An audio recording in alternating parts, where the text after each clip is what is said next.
Meet Jesse Livermore, the great bear of Wall Street. A legend whose life swung from sky-high riches, but also a cautionary tale of a tragic hero. Mom, I'm sorry. I have to go. My future is out there. I'm not a farmer. I am something else. Go. Make us proud. And so he had $5 and his mom's support, and he went to Boston to go be able to follow his dreams.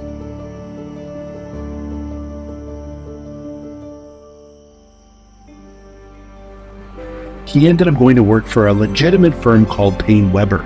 That firm, he was a chalk boy. So his role was to be able to write down the prices of stocks on a chalkboard and erase them and update them as the prices changed. He was making $5 a week.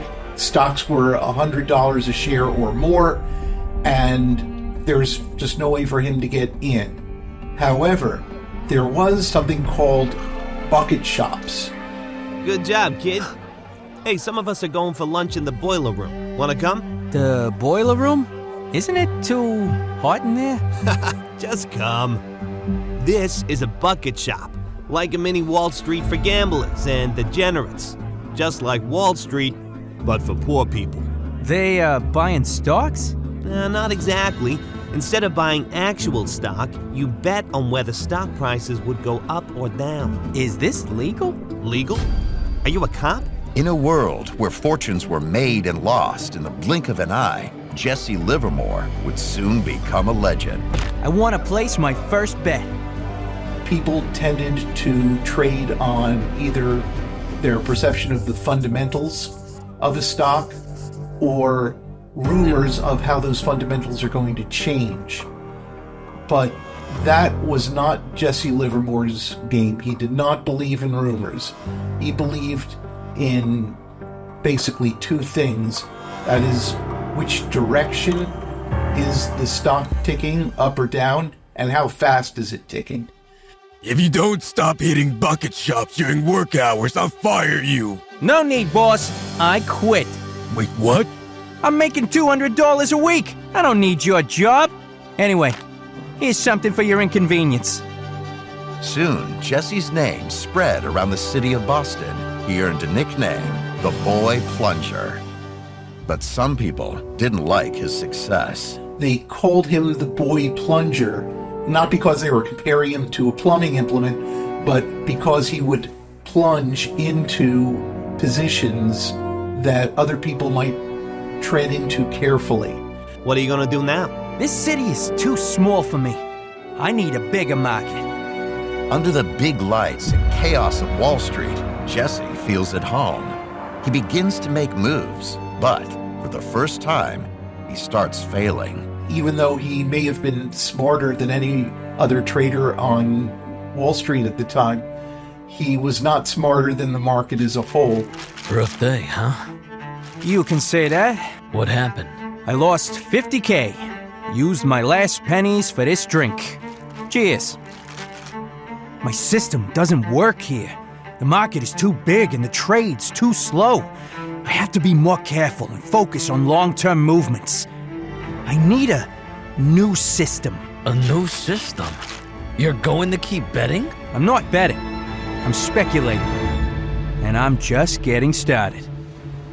After a short stint in the bucket shops of St. Louis to gather some money again, Jesse went back to the Big Apple. I'm celebrating. Give me your best and oldest scotch. Jesse's career in New York had finally taken off. Doesn't feel good? To be out of work for a few days? Who says I'm off work? I made a few moves from the hotel. What? This trip was supposed to be about relaxing. I was really relaxed when I made those moves. What did you do that couldn't wait a few days? I short-sold my Union Pacific stocks. Why? Union Pacific is one of the most stable companies in the world. Why do you think its shares are going to fall? You got a tip? Just a hunch. You're one crazy dude, Jesse. Extra, extra! Earthquake hit San Francisco! There goes Union Pacific stability. How did you know? I told you. It was just a hunch. Let's go fishing. He didn't know that the earthquake was going to happen, but he knew that these companies were extremely overvalued. So this was something he was already positioned in. We have to remember that at the beginning of the 20th century, the market was almost totally unregulated. There was an environment that was rife for abuse and fraud. And so it was very volatile. And stocks moved in great big swings. Mom, how are you? Jesse, darling, people are saying things about a financial crisis. Tell me you're okay. Yeah, after the bankers' crisis, everybody went crazy. The market took a big hit. You know I don't understand anything about that. You lost everything? No, not at all. I saw it coming, so I sold some stocks and then rebought them at a lower price. I made some money out of the difference. So, you're okay? More than okay. I just made $1 million. Not bad for a day's work, huh? Call you later. 1907 was the reason why there is now a central bank in the United States. There had been none for like 70 years. And then suddenly people saw the need for a Federal Reserve. And the reason for that is that one man, J.P. Morgan, bailed out all of the banks and maintained liquidity basically on his signature. And that's how we recovered from the panic of 1907. You lost everything? Yeah, and I owe $1 million. What? How did you lose that much money? I guess I got carried away, and maybe I made some bad business decisions. I knew I didn't have to bet so hard on cotton. You don't look too worried about it. Didn't you hear? War broke out in Europe. And? I bet they're gonna need a lot of steel. Livermore bought many Bethlehem Steel shares, rightly predicting that war would hike steel prices. During the 1910s, he made and lost fortunes several times on a financial roller coaster. Jesse had married at a young age while he was still in Boston. That marriage did not last long. Jesse, of course, was living the Playboy life. You're young, you're rich, you're in New York, you've got a property out on Long Island, you've got a nice apartment on the Upper West Side, and you got a yacht. You know, you're going to attract a certain class of lady. Who is she? She's Dorothy, one of the newest dancers of Ziegfeld Follies. Isn't she wonderful? Indeed, she is wonderful. Amazing show, like usual. Thanks. What is that? Open it. Who are you? Some kind of big shot? I'm a stock trader. My name is Jesse Livermore. Very pleased to meet you. Stock trader, huh? I don't understand anything about that. It's too hard. It's actually really simple. Why don't you join me for dinner? I'll tell you all you want to know about the market, and you can tell me where you want us to spend our honeymoon. Dinner sounds lovely. Jesse Livermore. Just as his stocks in the market, Jesse's romance with Dorothy skyrocketed fast. They soon got married. I do. I do. They had 2 children, and he and his second wife moved into the big house on Long Island. Oh, Jesse, this place is like a dream come true. I'm so happy.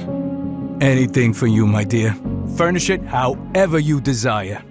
But what about your work? Isn't the commute to Wall Street going to be a bit much from here? Oh, that won't be a problem. I got myself a little present for that.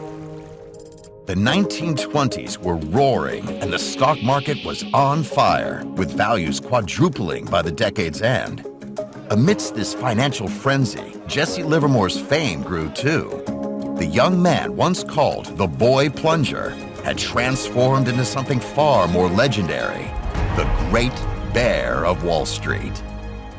Still, there were dark clouds on the horizon. Livermore shorted everything right before the stock market crash and came out ahead there again. Junior, I told you to pack your and your brother's things. Now! Junior, Oh, Jesse, you weren't answering my calls and I thought, how bad is it? Really bad. How could this happen? The market was just too hot. People wanted in and they borrowed too much to buy stocks, which drove prices too high. Then everybody tried to sell at once. The market just collapsed. Oh my God. And what are we gonna do now? We are ruined. We're not ruined. Quite the opposite. We are one of the richest families in America, in the whole world. Jesse was not exaggerating. At that moment, he was worth more than $1.4 billion in today's money. What? But how? I saw it all coming, and I made a plan. Come in. You wanted to see me, Mr. Livermore? Yes, have a seat. I'm planning some changes to our positions. Sir, the market's booming right now. These moves are a bit risky. They are. We are probably going to lose a lot of money. But I'm sorry, sir, but why? A crisis is coming. I can smell it. The stocks are too high. Sooner or later, they are going to crumble. We need to be ready to shorten the market. If not, we are going to fall, and hard. It's going to be okay, trust me. But I need this to stay between us. If this goes out, maybe we lose our chance. Can I trust you? Of course, Mr. Livermore. Perfect. Then proceed.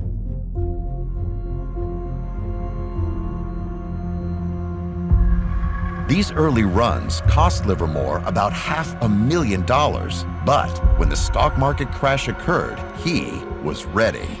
He shorted the market at the right time and made billions of dollars. The great bear of Wall Street had done it. That kid, who grew up poor on a Massachusetts farm, became one of the richest and most powerful men in the whole world. But everything changed from that moment on. And, as they say, what goes up must come down. Jesse's final years were challenging. He had some extremely large losses in the 1930s, even though he had made millions and millions of dollars after the crash in 1929. And because of this, it's thought that he had some mental illnesses, had Great Depression, and he was alone. He lost his family, he lost his spouse. Dorothy, can you explain why you're seeking a divorce? Yes. After the Wall Street crash, Jesse became paranoid. Some people blamed him for the collapse, and he received some threats. I tried to be supportive, but he lost all his ambition and isolated himself from the rest of the world. Even from me and the kids, he would stay days without coming home, drinking in bars and doing God knows what around the city. I even heard he got involved with some of my former friends of Ziegfeld Follies. I just can't stand it anymore. I don't love him anymore. Dorothy secured a substantial settlement and custody of their children. She remarried shortly after the divorce. Jesse did the same with a woman named Harriet Metz Noble, but that didn't change his destiny. It was too late for him. His life was spiraling out of control, heading straight to tragedy. Imitating his father's self-destructive behavior, Jesse Jr., at just 14 years old, had already developed a reputation as an alcoholic and a playboy. Junior, stop! Leave me alone! I will not let you become your father.